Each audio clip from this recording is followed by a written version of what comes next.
Is financial independence the answer to physician burnout? Keep listening as we dive in.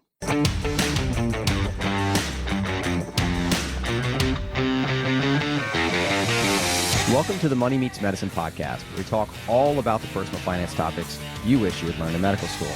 I'm your host, Dr. Jimmy Turner, and here is your co-host, who lives in a state which is currently blazing the trail and trying to limit corporate practice of medicine, Justin Hartley.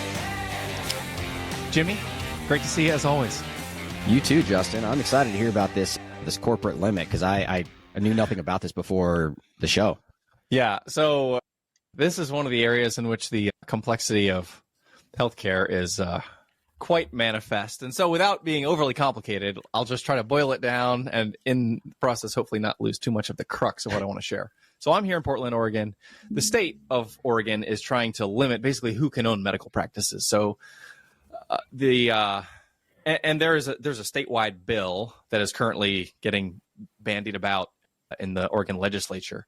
But what I really want to draw attention to is the FTC at the national level currently has a public comment open for soliciting feedback from physicians and anybody who has something to say about it in sharing the observations that people have about the consolidation happening in healthcare broadly, and in particular, the acquisition of medical practices by private equity-backed groups, big national groups, hospital chains, et cetera. And you and I probably both have our opinions that are formed in our own experiences about what we've observed there. So for any physician who sees themselves as a public policy and public health advocate who wants to have an opportunity to do something about it, in my view, this consolidation trend is terrible for patients, terrible for doctors, driving all the money into a few people's pockets. And if we can limit the pace of consolidation, then of course it's going to create a new set of problems, which we'll have to then solve. But I think those problems are preferable to the problems created by our current trajectory. So what I would propose is we can post this link in the show notes. Anyone who has experience with, oh yeah, my hospital got bought, and then group XYZ came in, and then all of a sudden, they they cut the benefits. They put in all these targets for, number of procedures per week, per month, and we had to hit these, there's a different way of practicing medicine before and after, or whatever you have observed in terms of the consolidation pressures and what that means for you as a physician and the viability of the practice and the treatment of the patients. This is your chance to say something to people who say that they want to hear from you. So if you believe in the democratic process, go to the FTC website and please share on behalf of the future of the American people who want to have some sort of viable healthcare. Yeah, no, I think that's an important call out. And yeah, definitely put the link in the show notes. And so if you're looking for that, just go to the description of the show on the podcast player where you're listening to this, and the link will be there. I've already made sure that that's going to happen. And yeah, no, to your point, I've definitely seen this happen locally where I am. And Justin, I know that you help some clients in North Carolina, so maybe you're familiar with this too, but there was a buyout in Charlotte of an anesthesia group. And long story short, what ended up happening was all the docs, which were contracted with a large organization in anesthesia, they had a contract with that organization, and that organization had the contract with the hospital. So the docs weren't, directly employed by the hospital. They were employed by this large organization. And when that large organization lost the contract to someone else, because that large organization owned all the anesthesiologists, they couldn't keep their job. They had a non-compete in place. And so even though they lived in the same city, the hospital still needed docs to work anesthesia. Because they were employed by this large conglomerate, they were now unable to do so. And so the larger that medicine gets, the more complexity it brings in, and it's really sad because, one of those docs ended up committing suicide. Now, I don't know if that's, at all related, in terms of timing, it definitely, fit. But there's a huge impact on physicians, and naturally when big groups come in and buy practices and, change the way that docs practice. I mean, there were, potentially some, changes in practice that may or may not have been good for patients. I'm not going to publicly air that on this show when that big change happened, but we do know that when big changes happen, that it really can have a profound impact on people. So I appreciate you mentioning that. Yeah. And think about being a patient in that hospital, like the playbook for whenever there's the request for proposal, the hospital puts out the bat signal to say, all right, every anesthesia group, send us your best offer. And then they make that decision to go with Group XYZ. Group XYZ, by the way, doesn't have enough anesthesiologists to fill the contract. They grab a few from different sites and then they do locums to try to fill the gaps. And imagine being, you can either choose to have anesthesia care from an entrenched group that has been there for 35 years, or from a doc who maybe flew in overnight from Cincinnati, who's here for 3 days, or whatever the situation is in a chaotic environment where they're shutting down ORs because they don't have enough anesthesia care. Like I'm sure there's a white paper we could find, but the patient care in option B just has to be worse. And so anything that we can do to limit the prevalence of these circumstances, in my view, is something worth doing. 100%. And actually, on this show, we're going to talk about, a related topic, to be honest with you, because when those situations happen, one of the things that tends to occur for the physician side of things is burnout. Docs feel like they lose control of their job. They end up becoming more burned out. There's, oftentimes a big transition in their jobs. And so, this is a topic that's near and dear to my heart after going through burnout. In fact, it was so near and dear to my heart that I wrote a book on it. I don't talk about it a lot on this show, but it's called Determined: How Burned Out Doctors Can Thrive in a Broken Medical System. And so on this show, we're going to talk a little bit about the framework from that book, and then how financial independence plays a role, because I think that a lot of people out there have this idea that financial independence on an individual level is, potentially a salve for physician burnout. And you and I are going to talk about whether we think that that's actually true, and also, how it does play a part. Before we dive in, there are 3 financial tasks that I think physicians in training need to take care of before you leave training, which is a student loan plan for the 75 to 80% of you that have student loans, an occupation disability insurance, and then a financial literacy foundation. And so those are literally the only 3 things that we help with at Money Meets Medicine. And so if you need help with either of those, or I should say all of those 3 things, you can do that at moneymeetsmedicine.com and snag a free copy of the book for your financial education, get a student loan consult, or get an occupation disability insurance. So Justin, I've thought a lot about this topic before I go on a giant monologue in terms of my views. I'd be interested to know your view from a financial planning perspective. I know you have lots of career discussions and family discussions for those that are married, and probably the impact of physician burnout in terms of decisions that are made. So what's your experience from the planning side with burnout? Yeah, great question. As you're asking this question, I'm seeing the faces, flash through my head. And I was literally having a conversation yesterday of someone who's they're kind of painted into a corner, financially speaking. And their option is either I can keep this investment property that's making money that my spouse loves, that they hope that we can move back into someday, or they clear the $700,000 in cash from the appreciation of this property over the last 5 years and pay off a bunch of high interest debt. That's option A. Option B is, continue to clear a little bit each month, keep the house, but maintain the financial stress. And no matter you do A or B, there's a lot of relationship friction embedded in this circumstance. And so the financial stresses and strains, the financial decisions up to this point, it takes a meaningful toll. Mm-hmm. And so if I look at this situation where there's this, and this is a physician who's basically chased the top dollar job because of all these factors and the debt and the stress and the relational friction because we're not making enough to be comfortable.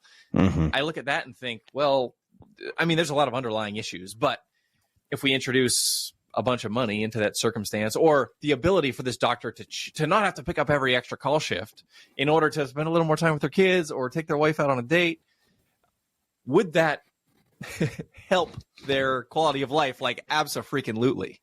And so because in this circumstance, there's not the flexibility to make the decision in favor of their family, in favor of their relationships, because of the financial constraints, it really just cranks up the volume, and the stress becomes borderline unmanageable. So to the extent that good financial decisions can be made prospectively to position you to be insulated from these kinds of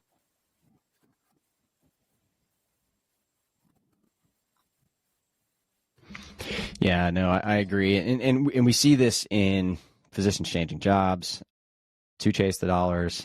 We see this in physicians changing jobs to escape a situation that's not good for them. And so, I think an important place to start for this conversation, before I immediately offend everybody listening, is, I spent a good amount of time in the book basically talking about the cause of burnout. right? So the cause of burnout for those of us, that are in medicine, listening to the show, is systemic. It's systematic in nature. It is not typically the doctor's fault. We're working in a system that is broken, which, hence the subtitle of the book. And so, we're going to talk about individual solutions. And a lot of times this gets really bad press because, as soon as I say that, people are thinking like yoga or like incense therapy or, meditation, like pizza parties. Things yeah, exactly. My personal favorite. Yeah. Pizza parties or like bringing around the ice cream or, candy bars. And so, it has to be said that it is systematic in nature, the problem itself. That said, it's not, I don't think it's worth discrediting individual solutions because I believe that, to use philosophical terms, as a philosophy major, this is a false dichotomy, right? It doesn't have to be an either or. Like, is this a systemic problem that requires systemic solutions, or is this an individual problem that requires individual solutions? It can be a both and. It doesn't have to be an either or. And so, on this show, we're going to recognize that the cause, the disease of this is systemic in nature. The symptoms, however, are experienced on an individual level. And the first person to describe this was Freudenberger. And basically there was 3 tenets, right? And these are the 3 things that every doctor that's ever filled out, the intake form on burnout, right? So you got emotional exhaustion, or some people might view this as apathy, a depersonalization. So treating, patients, colleagues as, let's say inanimate objects that don't, have an emotional toll on you. And then a perceived lack of accomplishment. And so you can kind of think about this in a way like imposter syndrome, where people feel like, hey, I haven't really accomplished much. I'm not very good at what I do. And so if those are the 3, let's just say, overarching pillars of burnout, the opposite of that is what I would call being self-determined, right? So that's the title of the book, is Determined. And the reason why is because Edward Deci and Richard Ryan basically studied this field called self-determination. So what does it mean to be intrinsically engaged, loving what you do, fulfilled at your job? And it requires, kind of 3 things. And I'll break it down to a subset of 5. But autonomy, I call this the ABCs, right? So autonomy, both personal and professional. Belonging, you need to feel like you belong to, a valued team. You're a valued member of a team accomplishing a bigger purpose, right? The name on the front's bigger than the name on the back. And that you have competence. You feel like you're good at what you do. So if you have those ABCs, then you're on the opposite side. You are thriving in medicine. If you're missing any of those ABCs, you are experiencing one of the pillars of burnout. And so when it comes to personal finance, for me, at least in my experience and experience in coaching other doctors, financial independence solves some of that. Doesn't solve all of it, right? So where it really comes into play for me, Justin, is exactly what you were talking about before, which is autonomy, right? So financial independence helps doctors have more freedom over their time. It potentially allows them to practice less and to practice specifically on the things that they enjoy about their job. Sometimes I know surgeons that have cut back and said, I'm just going to do these procedures, right? But not always possible in, your specific situation. But I think financial independence, a lot of people view this as like the answer, the antidote, the cure to burnout. Whereas I feel like it is a salve. It is a treatment for some of the symptoms that are caused by burnout, but certainly not all of them. And so, yeah, it plays a part, but it's not the whole thing, right? Yeah. I also think, and I'm not on the inside, but I work with enough people that do that. I observe a number of different practice settings and a number don't of knock different yourself down too far, right? You're married to a doctor and all your clients are doctors. So you're basically. But but here's the remark I was going to make. I would surmise that there are some clinical settings where literally it's impossible. So there's no amount of not only pizza parties and yoga, but I think there's even no amount of like trying to regiment your spending and getting a savings plan and setting up the money date night with your spouse. I don't think there's I don't think you can even do that because they probably won't let you go 0.8. They're like, mash down the gas pedal is the only speed that we have here. And so you may have to ask a couple sort of macro level questions of like, is health for myself in a holistic sense even possible where I am? Or are there difficult decisions that need to be made? And I've had clients do this too, where they consider things that like don't make any sense economically, but they move far away just to go somewhere where they can do 0.6, and they scale back their standard of living in order to be able to, build a garden with their kids because they want to have a relationship with them before they don't want to hang out with them anymore. So being willing to engage at that level is really, really important. And frankly, the people that I see that are willing to do that work, they appear, by my observation, to be richly rewarded in terms of their experience of the things that they deem to matter. Yeah. So in coaching, the way that we look at this is the same way that we look at things in medicine, right? You need to make the diagnosis before you provide treatment. And so if you do the deep work and you have those macro conversations and the big questions are answered, and you realize, oh, like missing time with my kids really is the cause to the problems that I'm having internally, the existential crisis a lot of doctors face, then right, the answer might be to move to South Dakota where you can, have the garden with your family and actually build a relationship with your kid.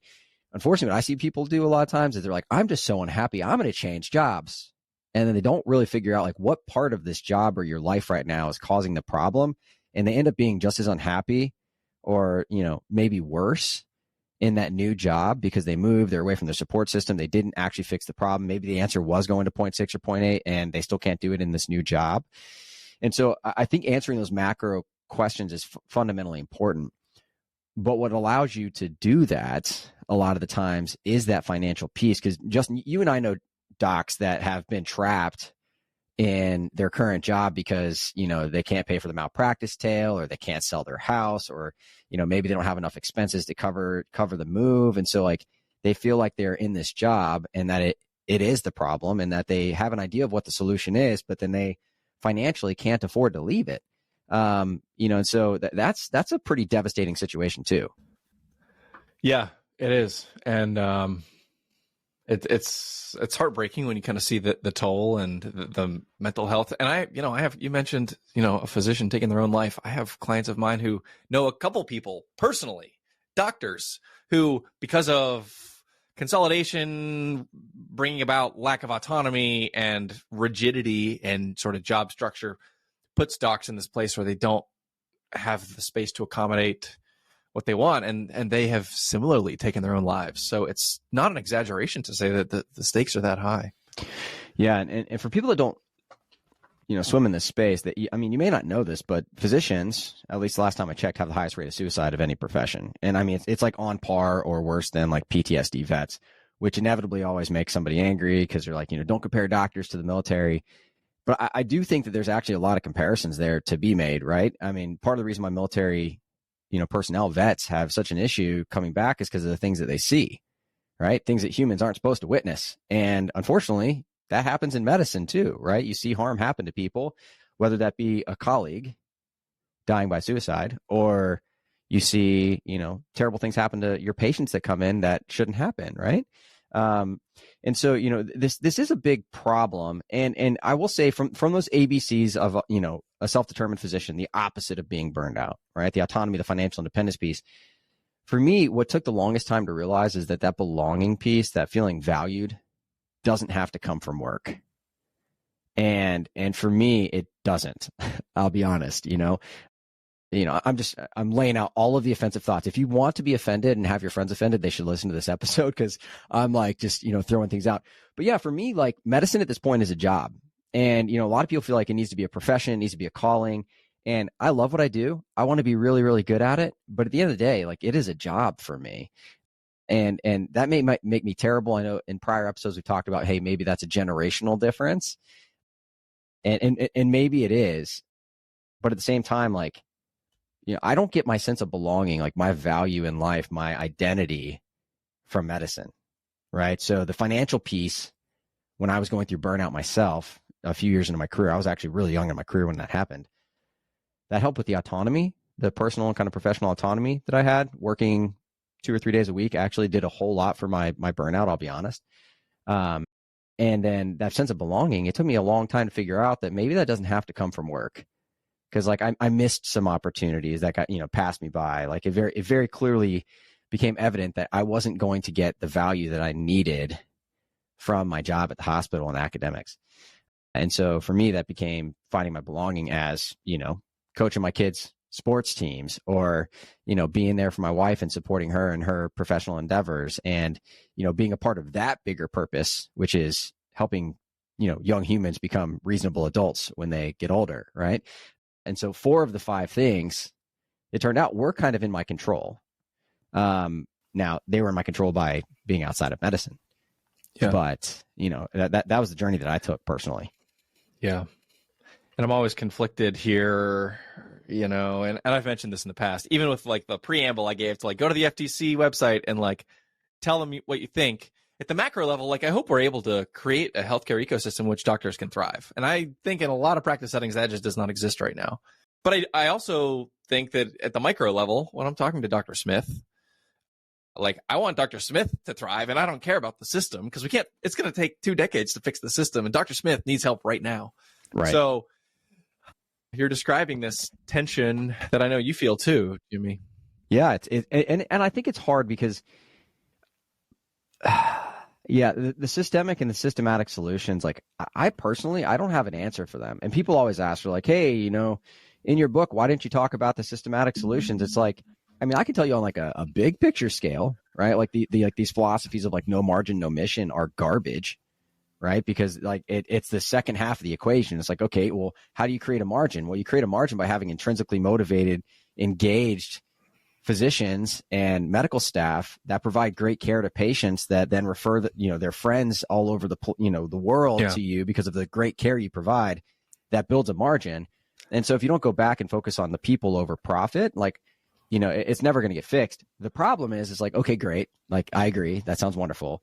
But how do we fix that? And it's like, well, I don't have answers. I don't have the answers for that. The other way to create a margin is by having a monopoly.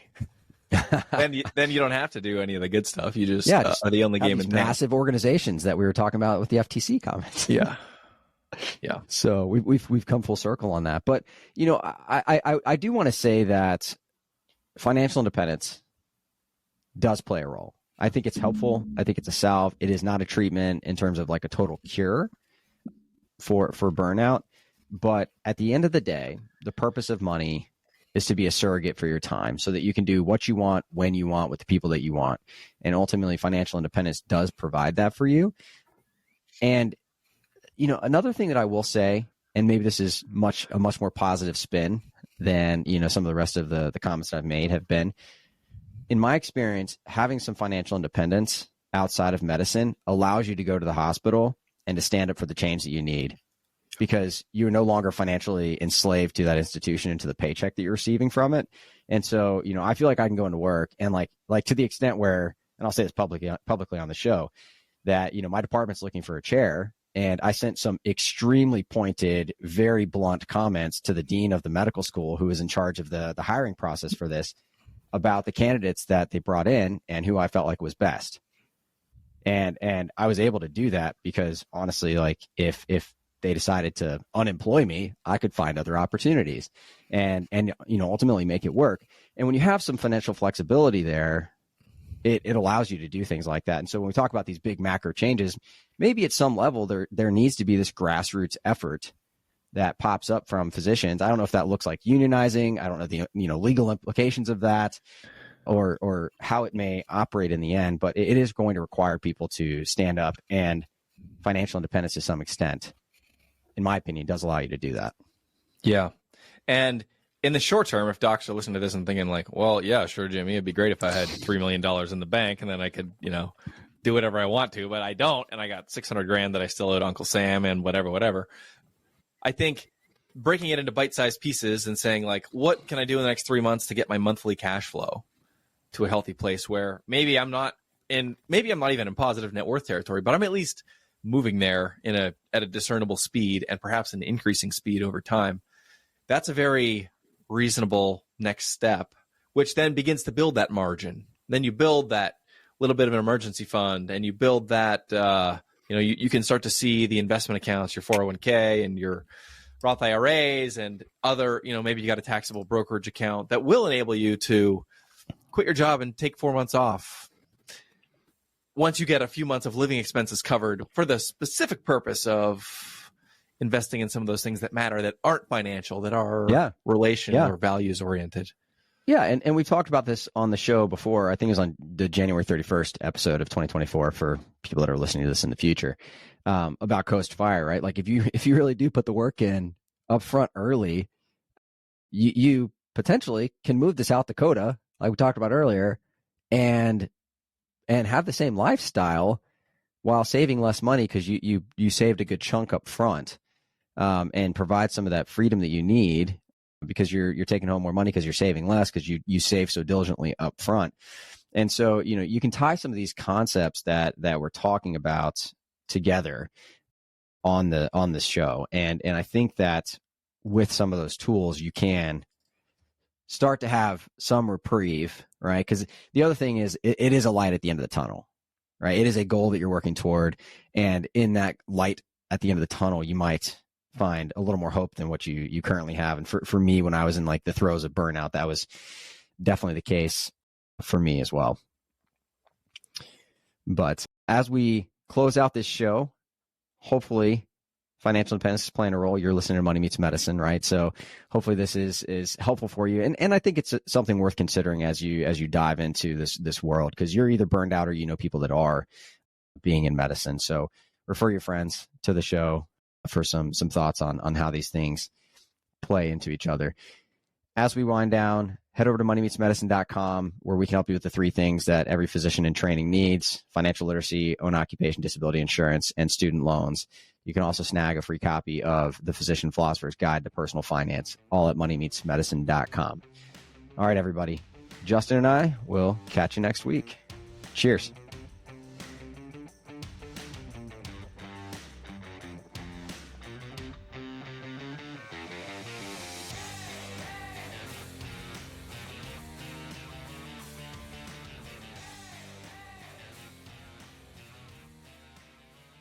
Justin Harvey is a certified financial planner at APM Wealth, where he helps anesthesiologists and pain medicine physicians. Dr. Jimmy Turner is a practicing academic anesthesiologist at Wake Forest in North Carolina. He's also a licensed insurance agent. However, neither Justin or Jimmy are your financial planner, investment advisor, or insurance agent. This show is expressly for general education and entertainment purposes only. Nothing should be considered financial advice. All views expressed are solely the views of the guests on the show and do not represent the views or opinions of their employer.